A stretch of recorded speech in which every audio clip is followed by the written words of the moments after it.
నమస్తే welcome to our channel. Kodangal నియోజకవర్గం కొత్తపల్లి మండలం అలీపూర్ ప్రాథమిక పాఠశాలలో భీమమ్మ అనే వృద్ధురాలు 10 ఏళ్లుగా స్వీపర్ గా పనిచేస్తుంది.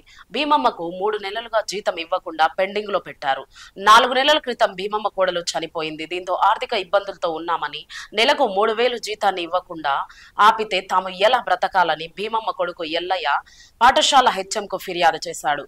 పాఠశాల హెచ్ఎం స్పందించి జీతం చెక్ రాసి సంతకం చేయమని పాఠశాల చైర్పర్సన్ వెంకటమ్మకు పంపగా ఆమె కాంగ్రెస్ నేత మాజీ సర్పంచ్ రమేష్ రెడ్డి చెప్పాడని తిరస్కరించింది. దీంతో ఎల్లయ్య తన తండ్రికి రావాల్సిన జీతం ఇవ్వకుండా ఎందుకు ఆపుతున్నారని పాఠశాల చైర్మన్ వెంకటమ్మను అడగగా కాంగ్రెస్ నేత రమేష్ రెడ్డి అడిగాడు, మమ్మల్ని ప్రశ్నిస్తావా అంటూ రమేష్ రెడ్డి ఎస్ఐ విజయ్ కుమార్ కు చెప్పగా విజయ్ కుమార్ నిజానిజాలు తెలుసుకోకుండా ఎల్లయ్యను పోలీస్ స్టేషన్ కు పిలిపించి విచక్షణ రహితంగా కొట్టాడని మాకు న్యాయం చేయాలని వాపోతున్నారు.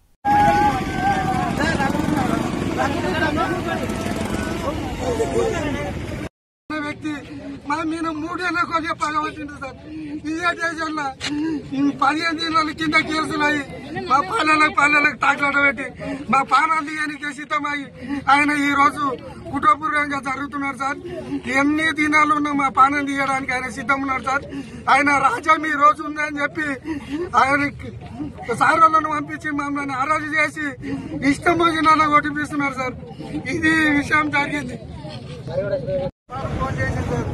ఫోన్ చేస్తే నేను ఒక 12 గంటల మధ్యలో స్కూల్ కాడికి పోయినా సార్. స్కూల్ కాడికి పోతే సాగులు ఒక్కటే అడిగిన మా పిల్లలు చిన్న ఉండరు సార్. మా పరిస్థితులు దారుణంగా ఉన్నాయి. అమౌంట్ వాడి 9500 రూపాయల అమౌంట్ వాడి కనీసం నెల రోజులు టీచర్ పైసలు ఇస్తలేదు సార్. అయితే టీచర్ ఏమన్నది సార్